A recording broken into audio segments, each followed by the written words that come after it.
Sa panahon ngayon, dapat maging praktikal. Hindi biro ang mag-budget. Mahal ang bilihin, sabay-sabay ang gastusin. Kaya nagtanong tayo sa ating mga nanay kung anong diskarte tips para sa paparating na Christmas party ng kanilang mga anak na limitado lang ang budget. Ang gagawin ko pong diskarte ay maghahanda lamang ako ng budget-friendly na pagkain po tulad ng sandwich po. Mas mainam ang bumili ng mura pero practical na regalo dahil mas nagagamit po ito ng bata sa pang-araw-araw na pag-aaral.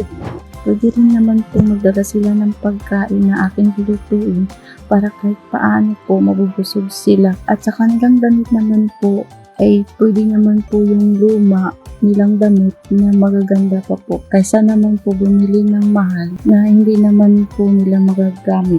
Yung mga diskarte ko po kasi sumasali po ako sa mga raffle, sa mga live para po naiipon ko po yun at yun po ang naririgalo ko po sa mga anak ko. Manood po ako sa mga anak ko dahil di po sila mapili, di po sila maarte sa mga kung ano po ang bigay ko o wala man pa akong naibigay. Masaya po sila. Para-paraan lang yan. Para naman sa nanay na praktikal pagdating sa gastos, na mas gusto ang sama-samang selebrasyon at mapapasaya ang buong pamilya. Bilang isang nanay na limitado po ang budget, ngayon darating na Christmas party ng mga bata. Hindi po muna sila makakasalo sa Christmas party dahil kulang po ang budget, hindi po sapat ang kinikita. Alam po nila yung sitwasyon namin ngayon, kaya yung panganay ko po, nausap ko po at naintindihan niya po yun, wala naman daw pong problema. Ganun din po yung grade 3 ko tatay at ang kinder ko.